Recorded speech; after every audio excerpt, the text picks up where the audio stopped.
Hello, my name's Florence. Welcome to theobspod. I'm an NHS obstetrician, hoping to share some thoughts and experiences about my working life. Perhaps you enjoy Call the Midwife, maybe birth fascinates you, or you're simply curious about what exactly an obstetrician is. You might be pregnant and preparing for birth. Perhaps you work in maternity and want to know what makes your obstetric colleagues tick, or you want some fresh ideas and inspiration. Whichever of these is the case, and for that matter, anyone else that's interested, the ObsPod is for you.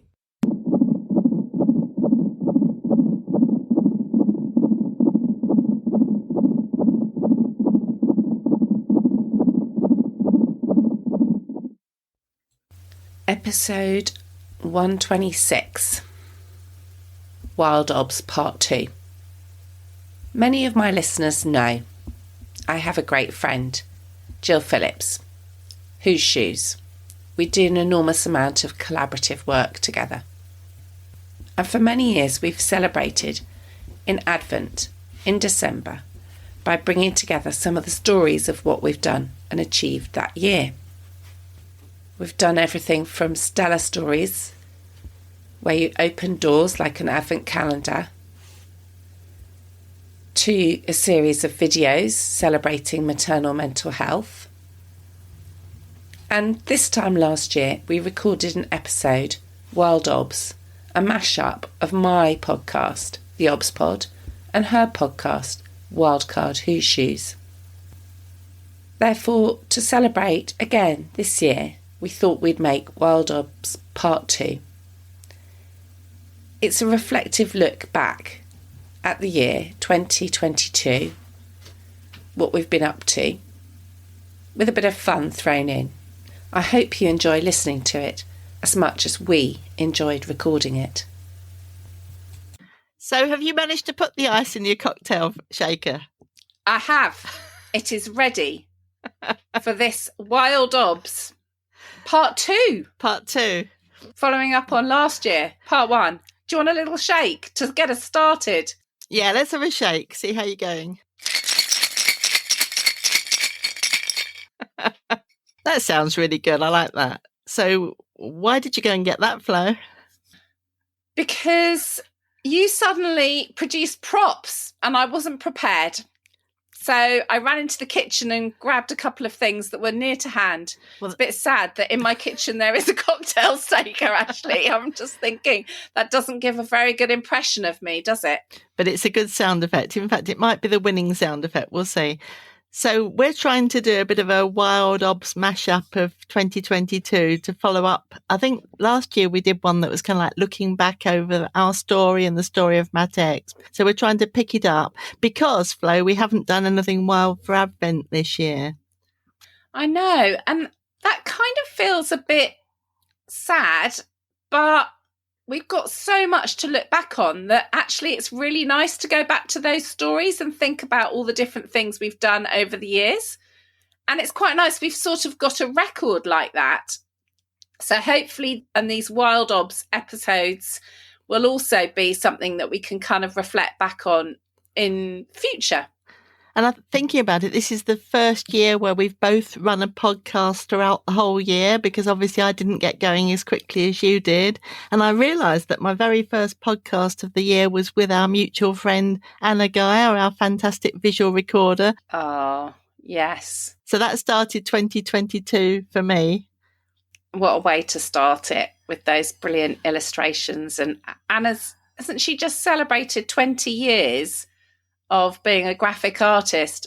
Yeah, she'll be, I think, 21 year even now. Yeah. Yeah, amazing. It is amazing. So, what else did we get up to in January? We thought we'd do a kind of sort of sequential review of the months, didn't we? And I say sort of sequential because we never do things in a straightforward way. But we did in January do a Shiner lemon light bulb session on co-production with NHS England. Do you remember that one? That was right at the beginning of the year, and we did that together. I was trying to pick out bits we've done together because we've done lots of bits and pieces together, as we always do. Yes, I do remember. And did we do an event in a tent? Was that this year as well? I think that might have been the very end of last year, but it was another one of the same kind of things. Because I can't remember, one of them we did poetry. Was that Shine a Light or that was event in the tent? I think the event in a tent was a poetry event. Was a poetry event. I'm so sorry. I'm going totally to pieces already. So yes, Shine a Light.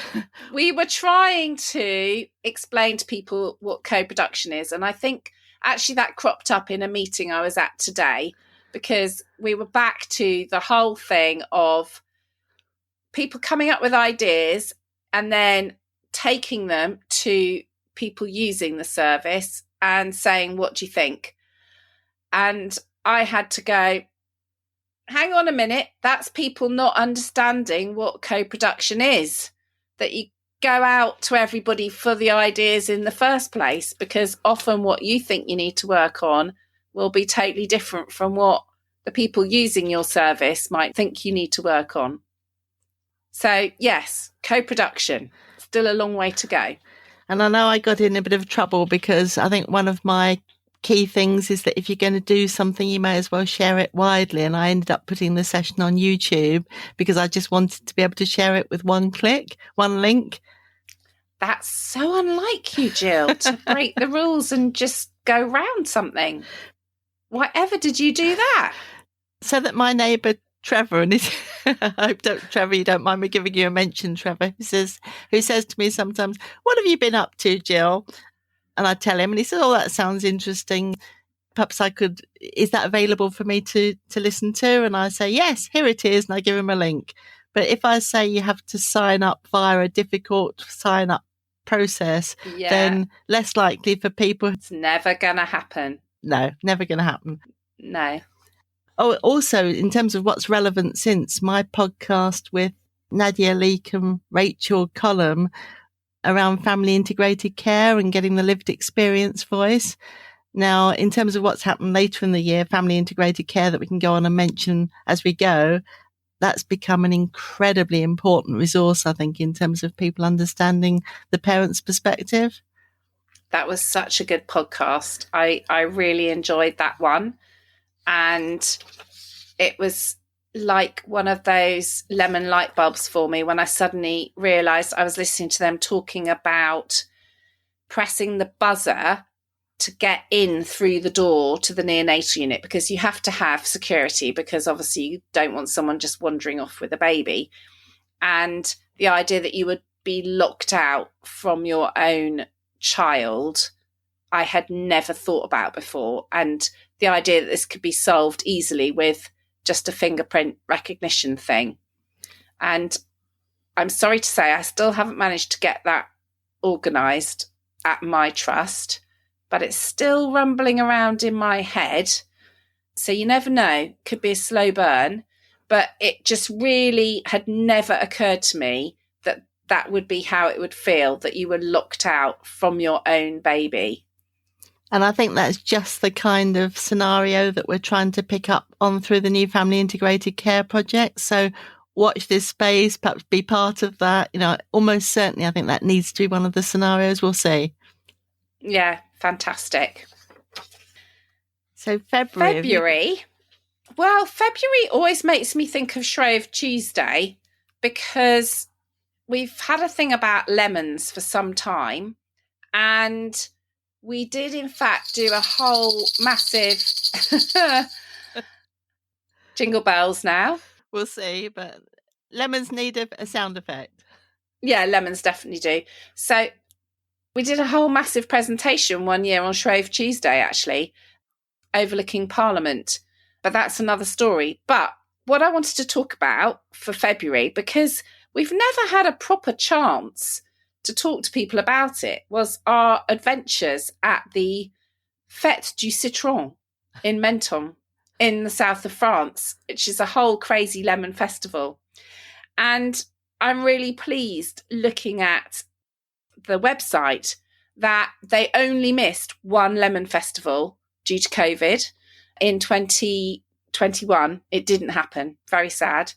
But it did happen in 2020 because it nipped in just before lockdown. And then it did also happen in 2022 and is due to happen in 2023. So it's not too late to get your tickets and go off and see unbelievable floats and crazy things made out of lemons. And if you don't believe me, Google it, because it's incredible. And Gill and I had the trip of our lives a couple of years ago going to the Lemon Festival.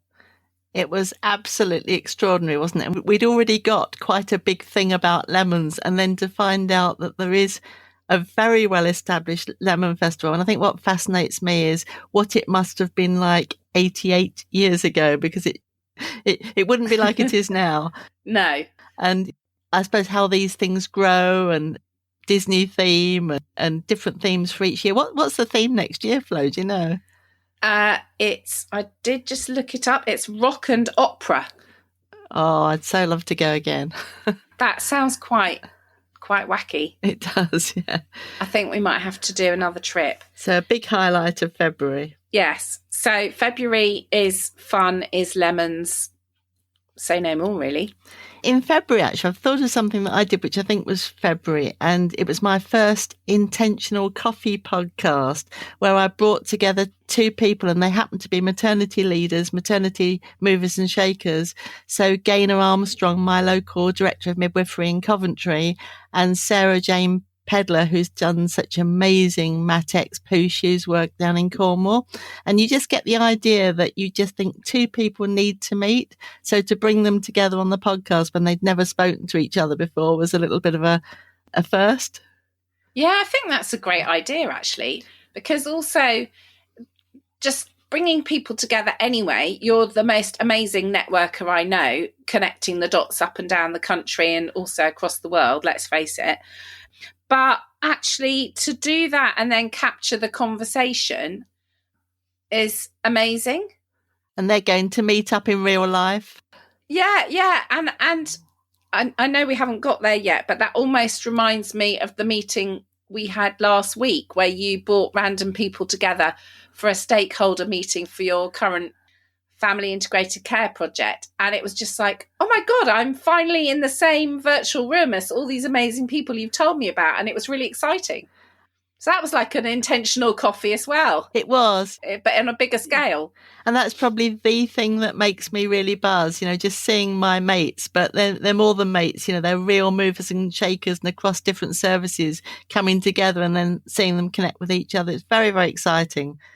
But March, Flo, what happened in March?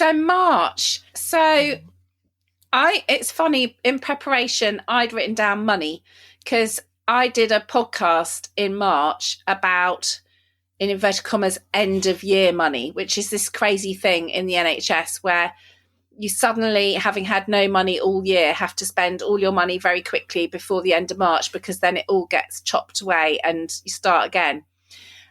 So I thought about that for March. And then you just told me that was when you had to put in the bid for the project you're currently doing, which just made me laugh because, it's just end of year money all over. Oh, my goodness, it's March. Quick, let's get some people to bid instantaneously with a really, really short deadline. So you tell us about your bid in March.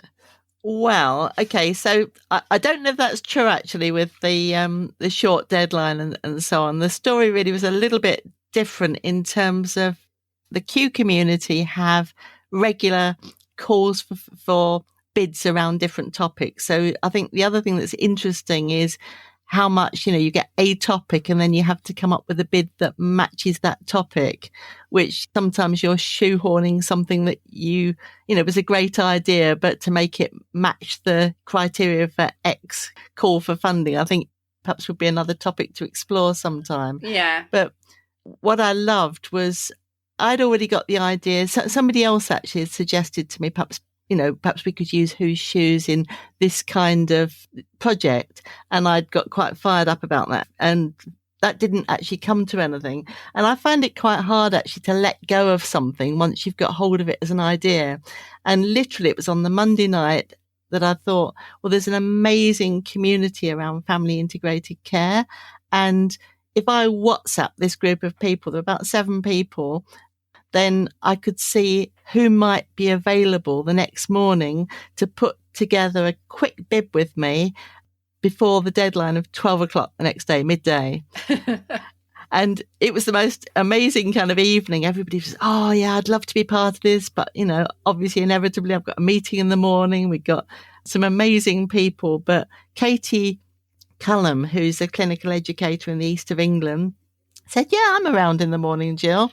And we worked together online. And that's just such an incredible opportunity these days, isn't it? Well, I could see what Katie's good at sharing the screen, and I could see what she was typing, and we were coming up with ideas together, and, you know, the doorbell would go and all the usual things. But we thought, well, we better get something in. And it turned out with this project that you didn't have to get an absolutely final bid in, but it was like a mark in the sand. And if you missed the 12 o'clock deadline, you'd miss the boat. So we got something in, and that was the beginning of the story. And then fast forward to about November, to get through the kind of bureaucracy and actually put it in place, we're now absolutely all systems go with that. And that fairly random WhatsApp group are now our kind of core project team, if you like, all of them. I love that story.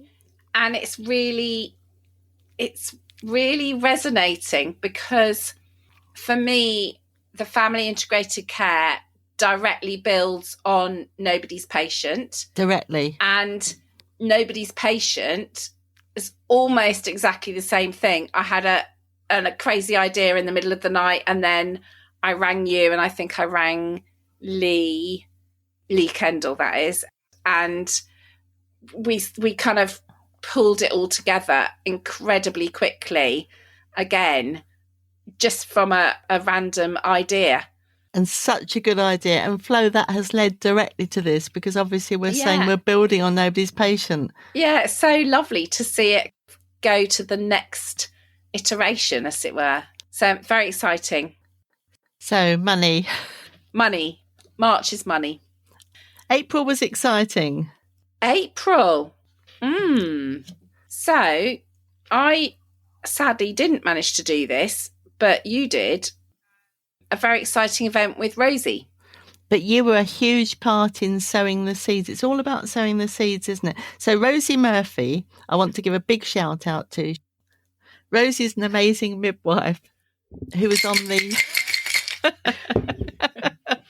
and... Oh, tambourine now. Tambourine now. Hadn't shown you that one.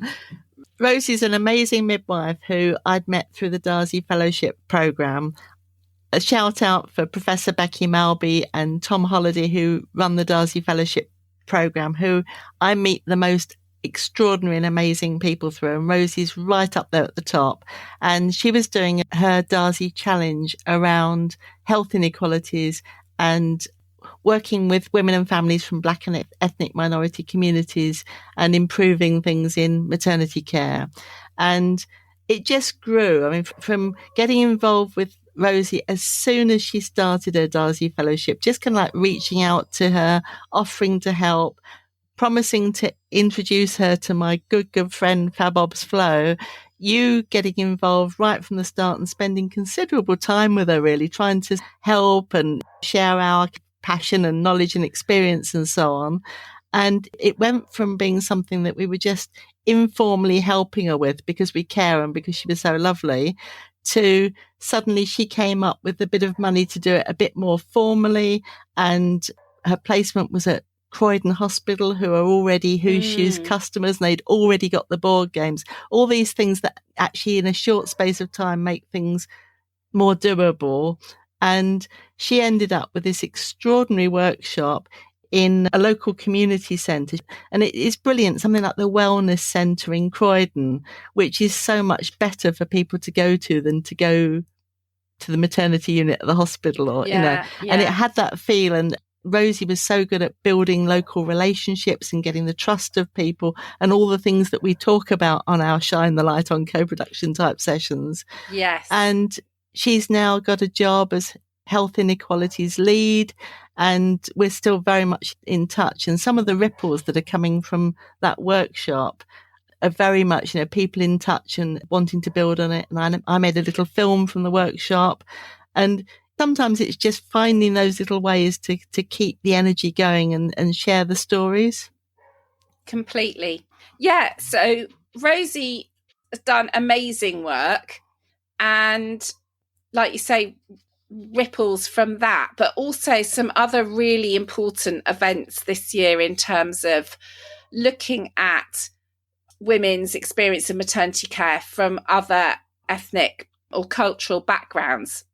So I remember when I was in London doing the work for the London Maternity Clinical Network, and I asked for the normal CQC maternity survey data to be analysed by ethnicity to tell me what was the experience of women from non-Caucasian backgrounds.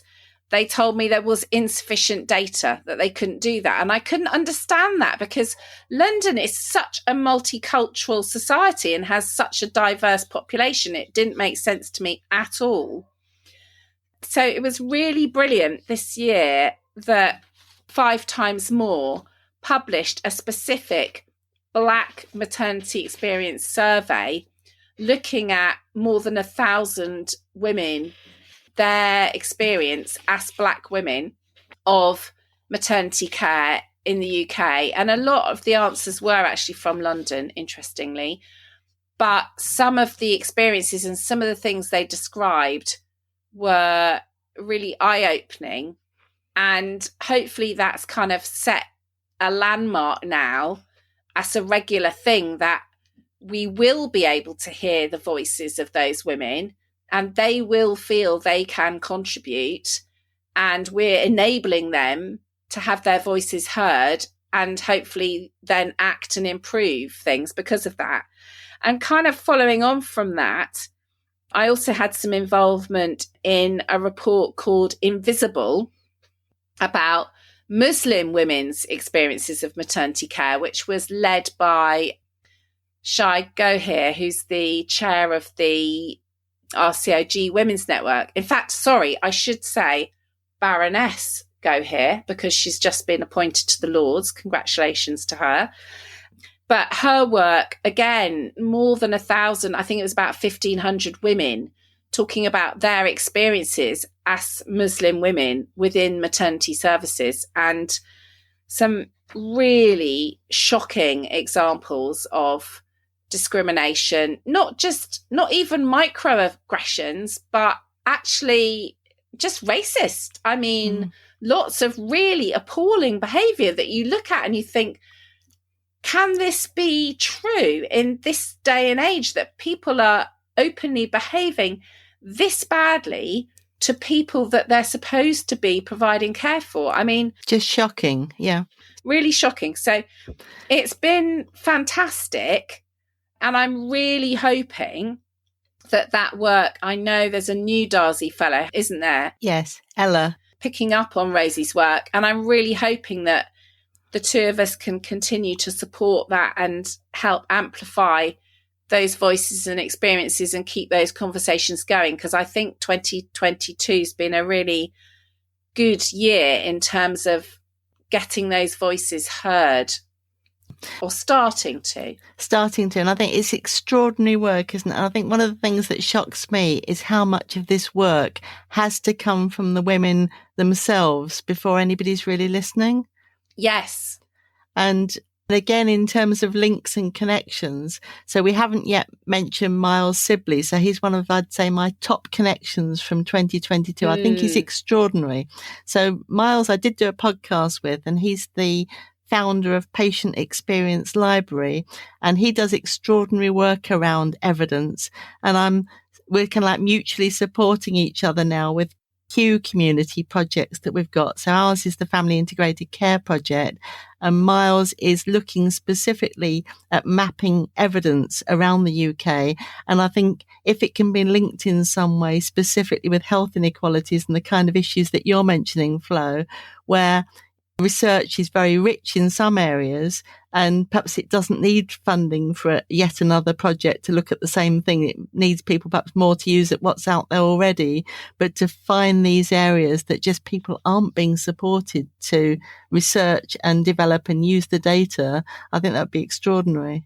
Yeah, and his report, Inadmissible Evidence, about the way people's experience, lived experience evidence is discounted, and in comparison to, in inverted commas, scientific evidence, research all being proper, and actually lived experience being, well, that's just experience, so what? So I'm going to give Miles and his inadmissible evidence and his project, I'm going to give him this sound effect. Wait for it.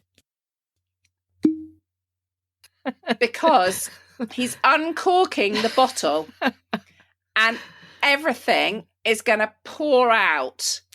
Yeah. Because actually, I mean, that's what a lot of this stuff is, isn't it? It's actually, if you're in power and you've got the cork nicely in the bottle and you can keep it there and you can keep it under control. But if we uncork and unleash the voices, who knows what could happen. I love that sound effect. Even if that's the only one that makes it into the final cut. Uncorking something so important. That's what I think. Which brings us to May, does it? Which brings us to May. Now, of course, May is my birthday. And I don't know if you remember, but you sent me a card. And I was quite taken aback by this. It says, "I regret to inform you, but your childhood has expired." Well, I thought we'll see about that when we get to the Christmas podcast and I bring all my instruments. Yes. I don't know why that card made me think of you. It just seemed like I thought you'd find it funny. I did find it very funny. Thank you. So, yeah, maybe it hasn't. Maybe your childhood is ever continuing. So in May, interestingly, when we were swapping notes before we started recording, May was quite important for maternal mental health. And actually, I think, if I'm correct, that May contains Maternal Mental Health Week. Yes, it does. And I recorded a podcast episode with Maria, who works for Mothers, a maternal mental health charity in Bristol. And I also went to see her at the Chelsea Flower Show because Mothers for Mothers had a garden at the Chelsea Flower Show. And in fact, won, I believe, the People's Choice Award for their garden. Their garden was amazing. It had a bench in it, which was the shape of a pregnant woman's belly. So it was kind of laying on its side. And it had a path with a crack in it on purpose. And the crack was converging, showing the crack and the difficulties with maternal mental health, and then gradually coming together and the crack closing to symbolize that healing process, and the healing process not only of the work the charity does and therapy and support, but also the healing processes of being outside, being in nature. And it was absolutely incredible. I loved the garden. And you did something also outside, didn't you, for Maternal Mental Health Week in May, Gill? Well, I was part of it. So Leanne Howlett, who you know, and she's amazing, young woman who had serious perinatal mental health problems herself and has just become such a campaigner and is now actually training as a mental health nurse. So, complete change of career. She's the most extraordinary woman.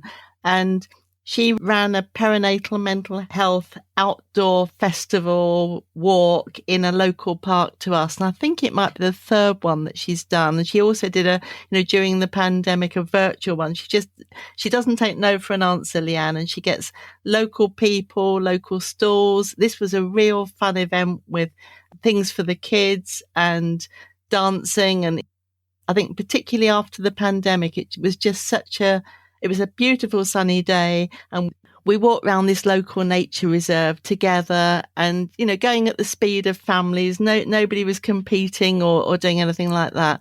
And the fact that you came out with an outdoor theme, and also I realised that I actually ran, and it wasn't maternity related, but I ran my first virtual Who Shoes session from a car park on the way back from Devon for Becky Malby, who'd asked me to get involved she said, was I available?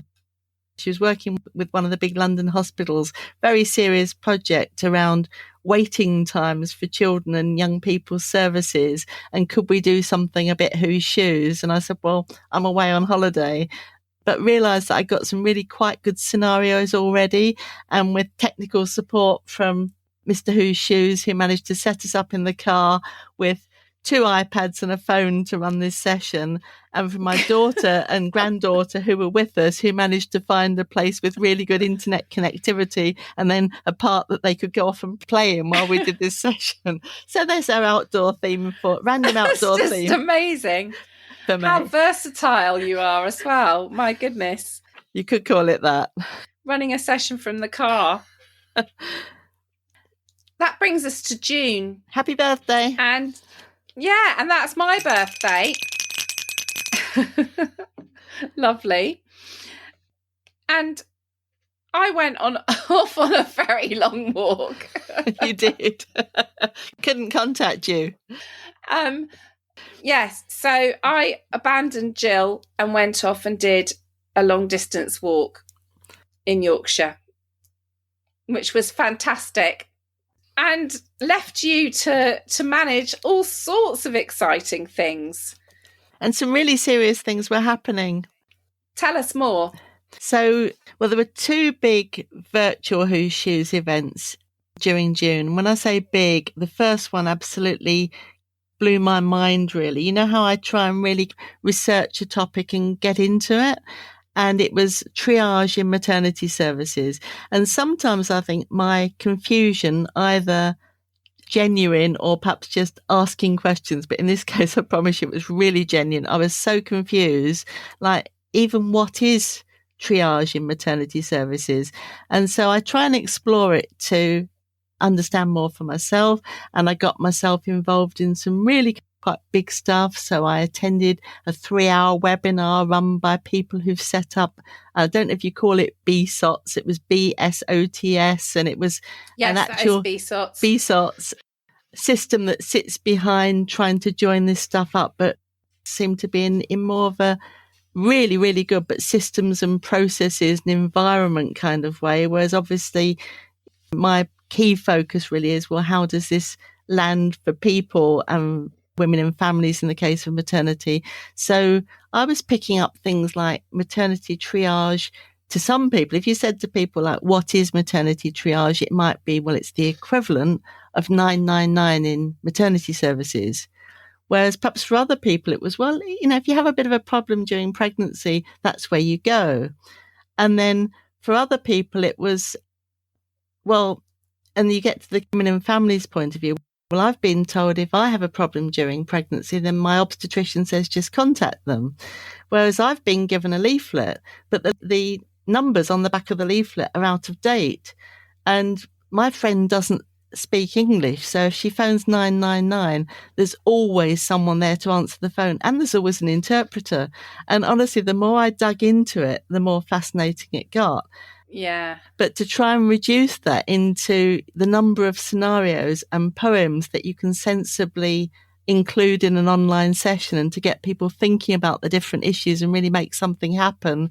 So it was the most extraordinary session. And it was initiated, if you like, by Amanda Mansfield. Now, obviously, Flo, you know Amanda.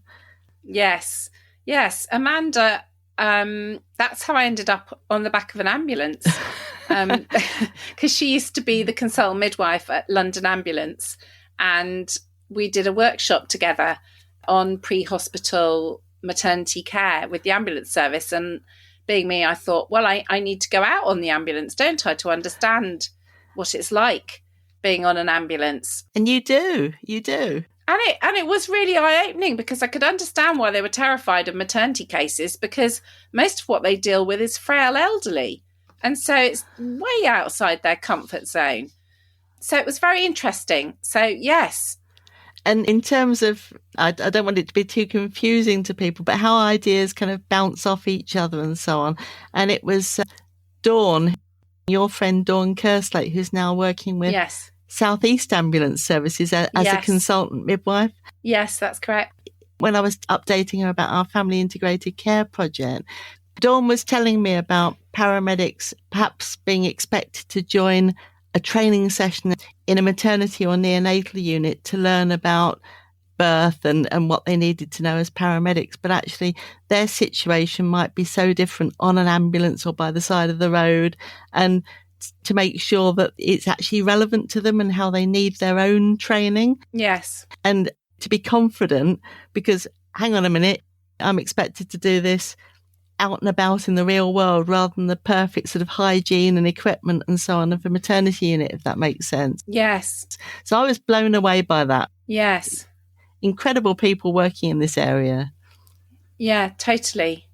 And funnily enough, the London Ambulance work directly links to the other thing you did in June, because one of the people that came to our London Ambulance workshop that I led was the marvellous Sunita. Ah, yes, Sunita.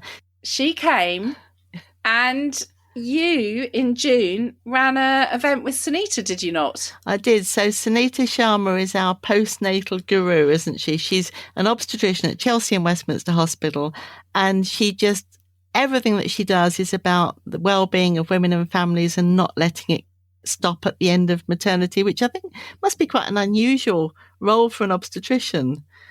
Very unusual. And I interviewed her on my podcast in September, and I loved what she said about why she did it. She said she did it because she could have a blank piece of paper. If she took postnatal, no one was interested in it.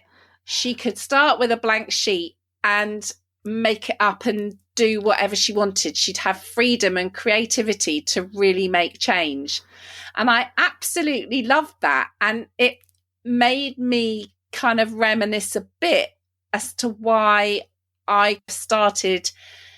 Well, I was always interested in women's experience of maternity care, but when I kind of really tried to champion it was because I thought, no one's doing this. I want to do this. No one's doing it. And why not? And we should be. And yeah, so she's incredibly unusual in championing postnatal care and unbelievably inspirational in what she's achieved. She really is. She's quiet and gritty, and it's very difficult to say no. I think I did actually start for some reason in trying to say no because, just whatever.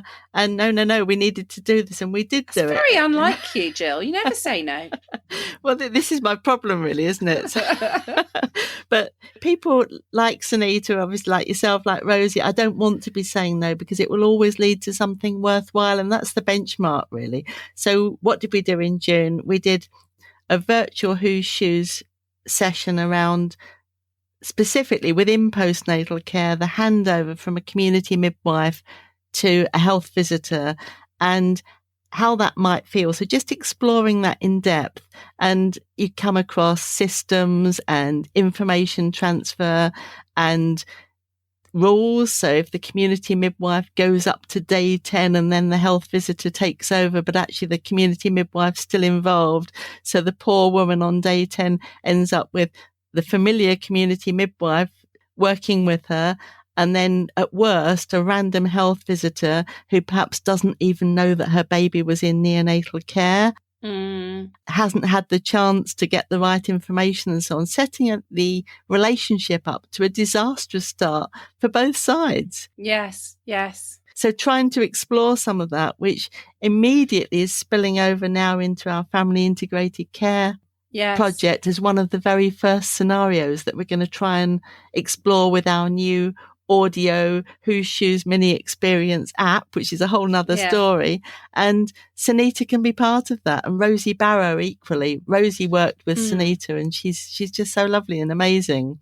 But some of these like can of worms topics that the system might see as on day 10, you transfer from this person to that person, and to dig behind it in terms of what that really means. That's Whose Shoes, really. Needs the bottle again. You got your pop. Another unleashing. So, Gill, July. Something a little bit special happened in July. Would you like to tell us? It certainly did. And I started to probably publicly fade into the background a little bit because something very special was happening in my own life. And Matex became Granny Exp. So Granny Experience, not my first experience. I'm very, very blessed to have 4 lovely grandchildren, but this was the birth of my new grandson. I was there at the birth, and it wasn't really expected that I would be, because looking after my granddaughter was always going to be the top priority. But the way it worked out, sunny day, and Mr. Whose Shoes coming to the party with paints and aprons, and that was just him. I was able to be there at my little grandson's birth, and it was possibly the most special experience of my life. Wow. It was amazing. Just so lovely. It was amazing. Yeah. Very exciting news. Congratulations. Thank you. And remembering, it brings back to you that kind of just craziness of newborn and the newborn sort of phase and haze, isn't it? Of everything just blending, and a heat wave. We were hitting the 40-degree heat wave. Very, very frightening, really, in terms of, how to keep a newborn baby safe either in hospital or at home, when you're recommended, is it between 16 and 20 degrees? Yes. And it was 40 outside, Yes. So, July was very, very special. Excellent. And August was kind of special for me. Hang on, it was more than special. This is and so I had, for better or worse, decided to throw my hat into the ring to do a TEDx NHS talk. And it was a very interesting experience, like nothing I've ever experienced before. Very collaborative writing process.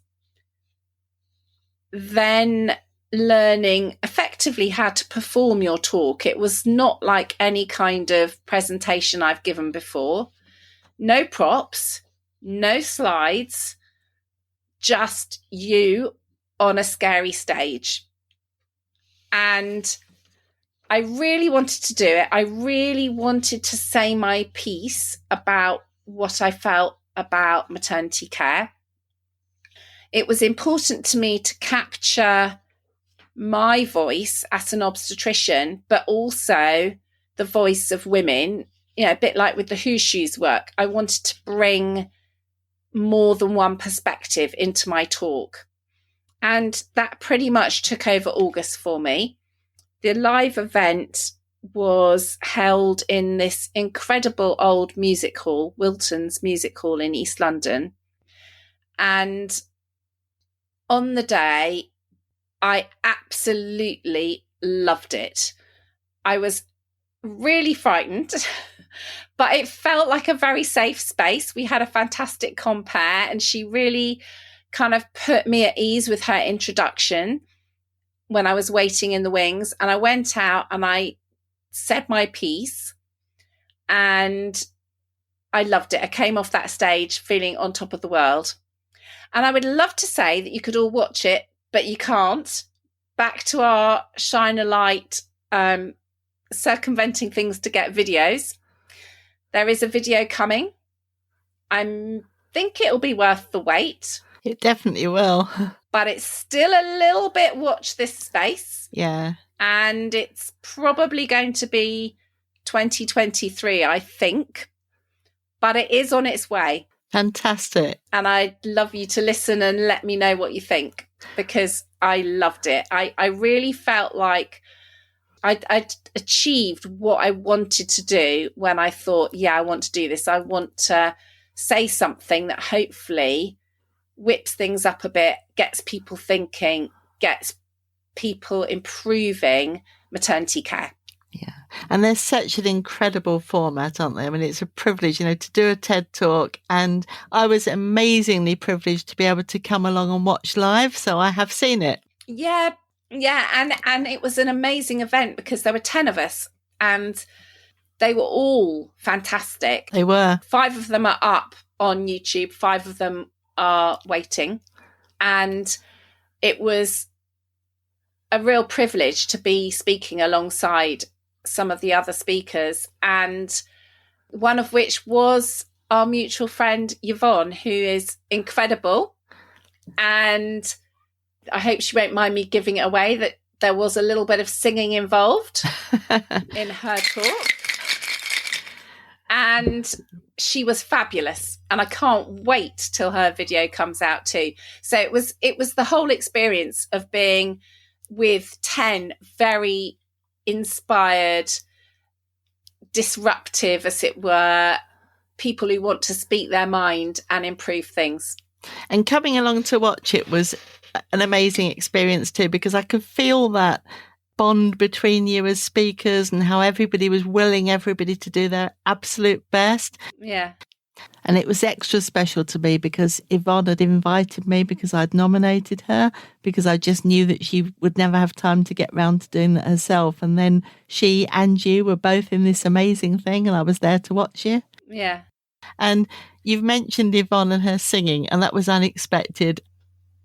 She actually got a live response from the audience. She did. Everybody kind of joined in and clapped at the time, that which is, you can't engineer that stuff. But Flo, you have skipped over, and you hadn't told me, and it was great really that you hadn't told me that how you were going to start your talk. Now, are we allowed to mention that or not yet? I don't know. I think we should leave it as a surprise. Okay. Do you remember how you started it? I do know how I started it. I think, well, let's just say some of the people that know me from the maternity world might guess said afterwards, we should have known that would be how you would start it, Florence. So I think, yeah, I don't know. I don't know that I want to give it away. What do you think? No. So we'll leave that then as a, people will as have a to ripple. watch it to find out. Yeah, We'll leave that as a prolonged. There's going to be a ripple. Okay. So that was August. September. We were looking forward to September, weren't we? We were looking forward to September because we were going to do our first in the room workshop together since before the pandemic. And this was a workshop that had been a very, very long time coming. We'd had numerous dates for this workshop.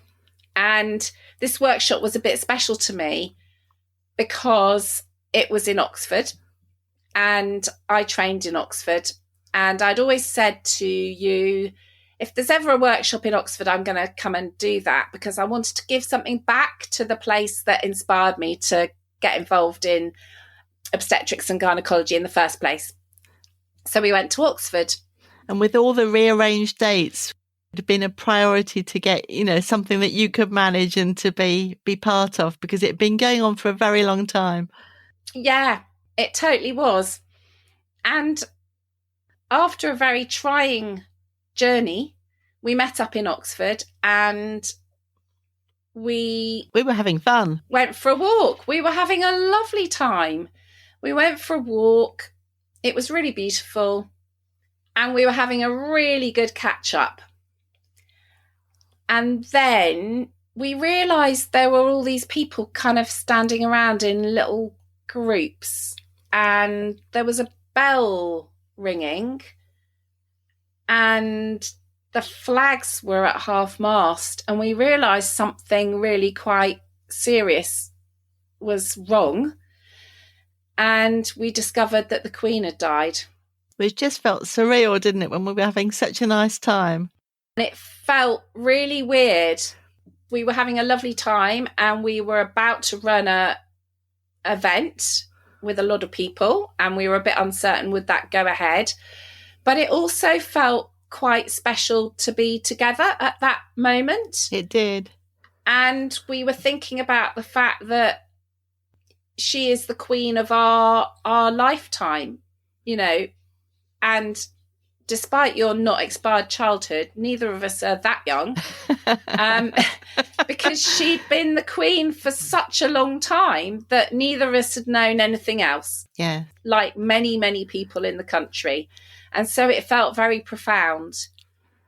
But we did go on and run our event the next day. We did. I remember looking around that workshop and thinking nobody in that workshop was alive without having the Queen, you know, from when they were born and before. It was an extraordinary feeling, wasn't it? And I think the other thing is that although it was very sad, we did go and get a glass of Prosecco and toast the Queen, because we actually felt we should celebrate an incredible life, an incredible achievement, and also with a little bit of a nod to your lovely mum. Absolutely, yeah. Your late mum, who was of the same generation. So we did have a little drink and a toast to the Queen and your mum. And it felt nice to be, you know, it's like these big events, you do remember where you are and who you're with. So it feels very special now. Yeah. But at the time we were both just, you know, you don't know how to react, do you? Mm. So we did the event in Oxford. The Oxford team were great. I think I had one of the best comments ever, just a chance comment at the end when someone said, it feels like a new start. It feels like a new start. Yeah. And in terms of maternity and just how difficult things are at the moment. And obviously it's different for you, Flo. It's what you live and breathe and do every day as a clinician. But for me, the fact that people are making time to do a Whose Shoes workshop, you want it to make a difference. And they just felt, you know, to bring the staff and the women together and to have those deep conversations and to start to explore some of the difficulty was just really special. And Anna, our wonderful graphic artist, we were wondering what kind of slightly subliminal record we could have. And she put a royal corgi on the banner. Do you remember? Yeah. Yeah. And it was really special, that event. And actually, I've made some connections from that event. I had a meeting with one of the obstetricians that came to that event. Oh, fantastic. I bet I can think who. She was lovely. Yeah. And her consultant midwife, we had a meeting on Teams on Monday so that we can exchange ideas, her team and my team. So, and it just shows that it's a few months afterwards, isn't it? You know, 3 months on and yeah. You know, those ripples again. So ripples. So I think the dog thought that was a cat because she's just run off into the kitchen to look for it. That was really funny. Oh, dear. Now she's barking. Poppy, it's all right. It's not a cat. It's just this. Causing mayhem in your... Poor dog. Right. Poor dog. No more ripples. Okay. No more ripples. Good. Okay. October. So October, I think, does bring us back together in a way, in that October was quite a special event that had been brewing for us for, again, quite a long time. It seemed that various events this year, inevitably, and I meant to mention the wonderful event that we did with Gaynor in Coventry around well-being of staff and women, which was earlier in the year. And it was really innovative in terms of looking back at experiences during the pandemic and seeing how people could work together to recover and learn together.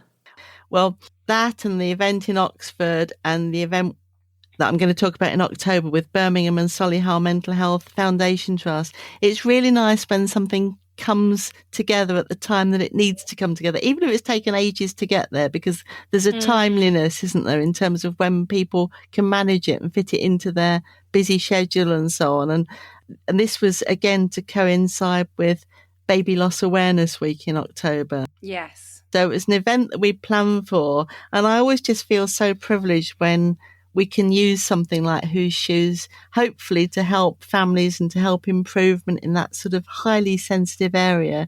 And it linked back to the work that we did together before the pandemic, starting to explore that area specifically with SANS UK and the National Bereavement Care Pathway. Yes.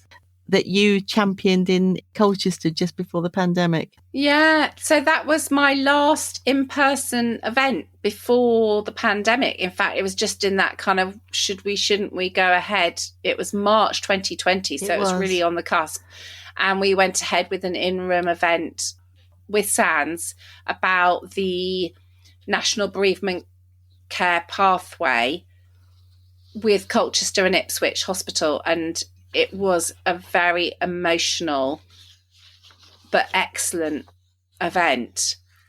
And yes, baby loss and the importance of discussing baby loss, making sure that care is right for bereaved families and that you're not exacerbating the pain they're already feeling, but that you're compassionate and caring and trying to do the right things to support them in that moment of loss is really crucial. So it's fantastic that that work is kind of, again, building a bit like it is the family integrated care work. It's kind of building and growing on the existing foundations that we've already got. And it's some of these unforeseen ripples, isn't it? It's just who you meet. Like you've just mentioned the obstetrician at Oxford. Well, at the Birmingham event, I met a wonderful, very experienced bereavement counsellor who came up and just chatted to me. And I'm hoping that she'll be a podcast guest, possibly on my podcast quite early in the new year. And marvellous. It helps build these stories, doesn't it? And a wider audience of people understanding why it's important. Yeah. The ripples are really strong. Fantastic. That brings us to November. Now, November's been quite exciting in terms of connections, hasn't it? It has, yeah. Because we've discovered we've got some fans or mutual fans or certainly connections the far side of the world. We have, and it's really exciting. And we've had an amazing meetup with the wonderful Jordanka in Alice Springs. Fabulous. And we're hatching plans.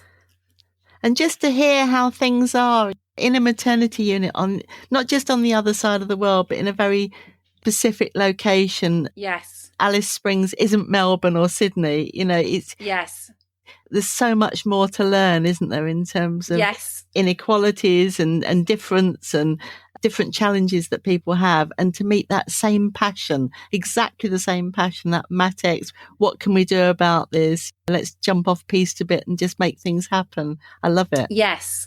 Yeah, totally. And listening to her talking about Aboriginal women and the cultural differences and the approach and the understanding that you need, it's absolutely fantastic.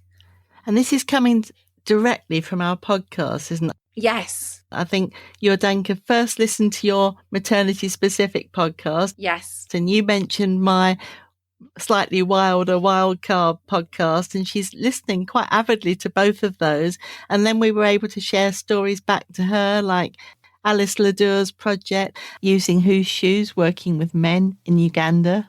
Obviously a completely different country, but quite a lot of overlap in terms of some of the issues she was facing. And separately to that, I got an approach from someone from a hospital in Darwin, so again, Northern Territory in Australia, talking about similar issues, but in the emergency department. And I thought those two contacts, those inquiries, if you like, that came within a very short space of time, they must be related to each other, but they're not. Yes. Yeah. And then separate to that again, through the wonderful kindness conversations that I get involved in regularly every month with Dr. Bob Klaber, a paediatrician in London, and these two people who literally get up in the middle of the night, one from Melbourne, Australia, and one from New Zealand, to join us every single month.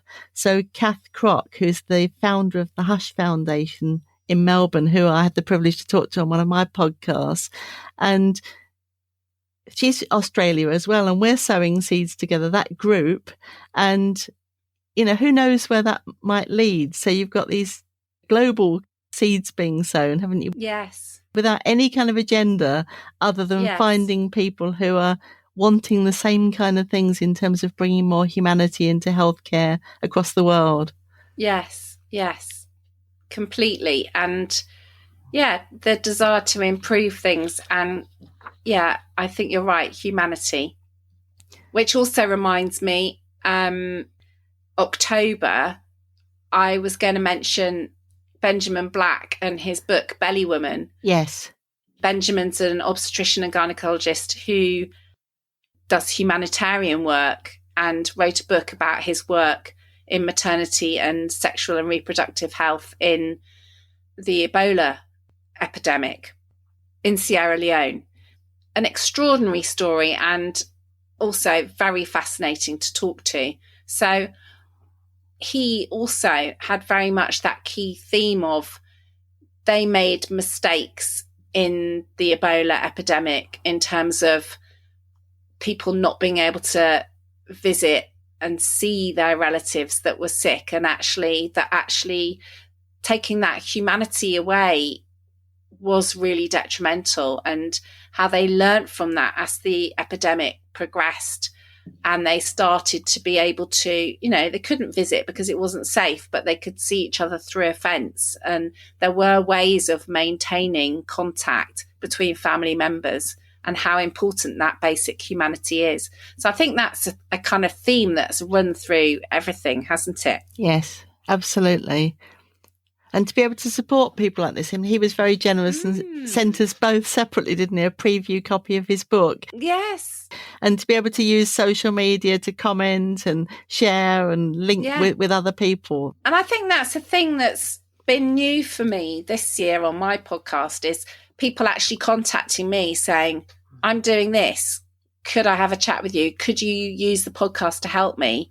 I've done a few more conversations, and I had a conversation with Rose, who's running Book Before 10, a campaign to try and get women to book early in pregnancy. And also Megan, who's doing research on women running in the postnatal period. All sorts of people are now kind of cropping up and saying, actually, we're trying to work on improving things. Can you help us? And it's really lovely that people feel that the podcast might be of help, and actually give them a little bit of an audience of people that are interested in improving things. So that's been a new thing for me this year, definitely. That's interesting. And I think that links again with our family integrated care project. Yes. In terms of, we've got these Whose Shoes mini experiences. Well, supposing we can talk about, for example, delivery room cuddles, or parents are parents, not visitors, and kangaroo care and language. And now what I'm trying to do is to find the person or the team that specific issue runs through like a stick of rock, and perhaps see what they can come up with around that scenario as just a little bit of gold. And if you can collect that passion, so just like with your podcast, it's out there now, and someone's coming to you not just to approach you to talk about a topic, but about their topic, the thing that they're passionate about, and you talk to them about that. So you're learning, they're learning. Yes. And you've got now the platform to give them, to amplify the voices and so on. Yeah. And that kind of brings us to December. Now, November, December, something a little bit special happened, in that we got some rather special parcels in the post. We did. And weren't they special? They were very special. So the wonderful Pauline from Born Too Soon, which is the neonatal charity at Kingston, decided to put in some nominations for some awards. And we had a little bit of a clean sweep by accident, didn't we? We didn't know quite what we were being nominated for. We didn't know, yeah. And so I was quite surprised because I first got a message saying, Gill won an award and you were a runner-up. And I was like, yay, Gill won an award. That's fantastic. And I went off to do my antenatal clinic. And then I got a message from a midwife on my phone going, congratulations. And I went, what are you congratulating me for? And she sent me a photo because apparently I had won the Mama Academy Lifetime Achievement Award. Which is fantastic. And the wording of it was so perfect. And I'm really chuffed. And it's very nice. And it's on my shelf behind me because it's far too nice to take to work. It has to be at home. But apart from the fact it made me feel like, oh, good Lord, the Lifetime Achievement Award normally goes to someone who's about 90. So I'm clearly a bit old. I should have had that one. It's kind of, I don't know, David Attenborough type thing, isn't it? Funny. So I feel very, very honoured, extremely honoured, but very, very touched as well. And I felt like if I've in some small way meant to someone that they felt I deserved that, then wow, yeah. And likewise you, Mrs. Maternity Ambassador of the Year. I mean, there couldn't be a better ambassador.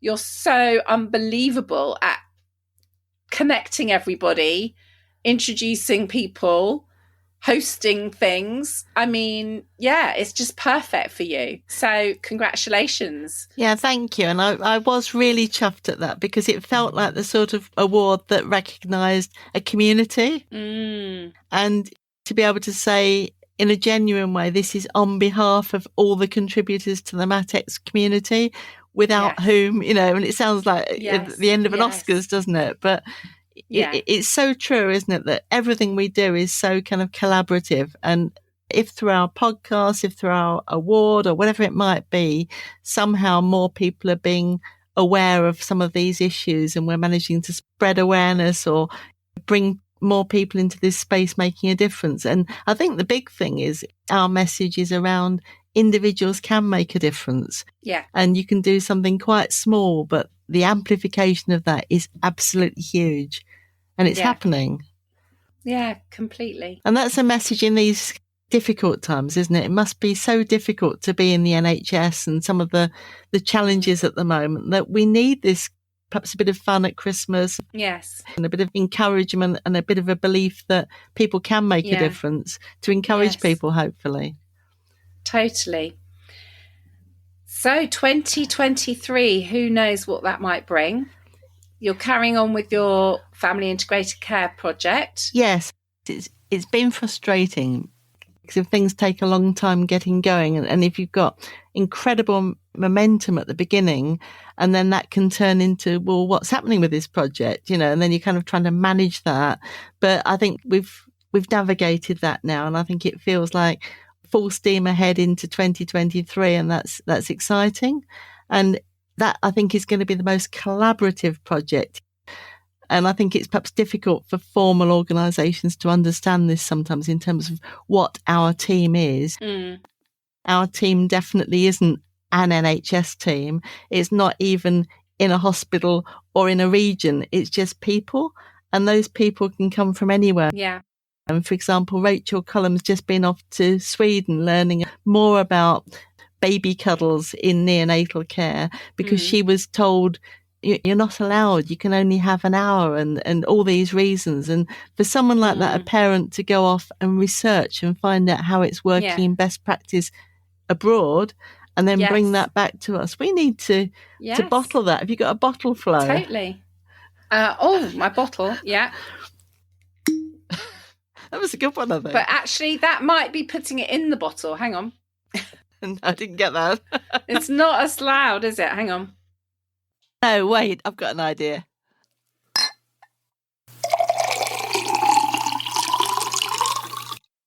It's like...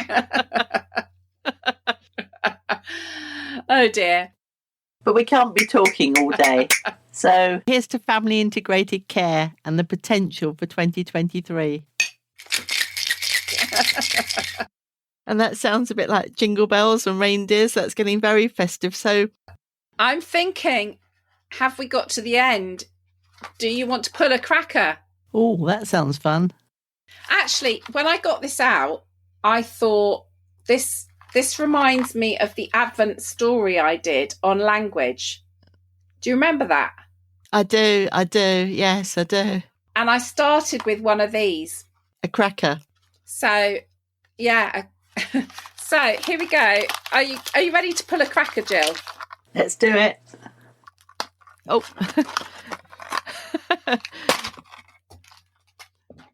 Didn't go. Hang on. I've got the other end. Pull. Oh. I hope you got that. Hang on. I thought it did. Oh, it's like gunpowder now. Where's my hat gone? I've got crackers. I could flew out. make it work.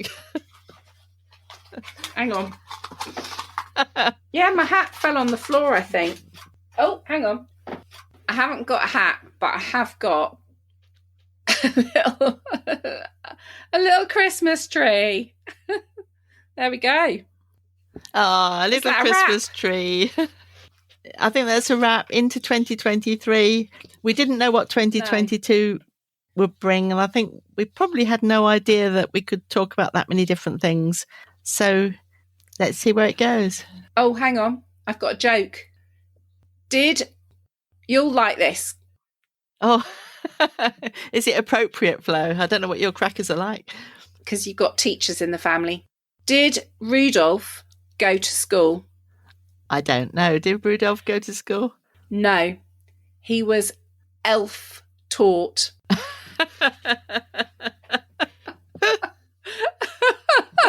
I like that. You can decide if you keep that in or not, but that's the joke from the cracker. Thank you. So there we have it. It's been a pretty special year. And I'm already looking forward to some great conversations and topics in 2023. So enjoy this festive time of year, however you celebrate. And I look forward to seeing you in January. I very much hope you found this episode of the WildObs interesting. If you have, it'd be fantastic if you could subscribe, rate and review on whatever platform you find your podcasts, as well as recommending the WildObs to anyone you think might find it interesting.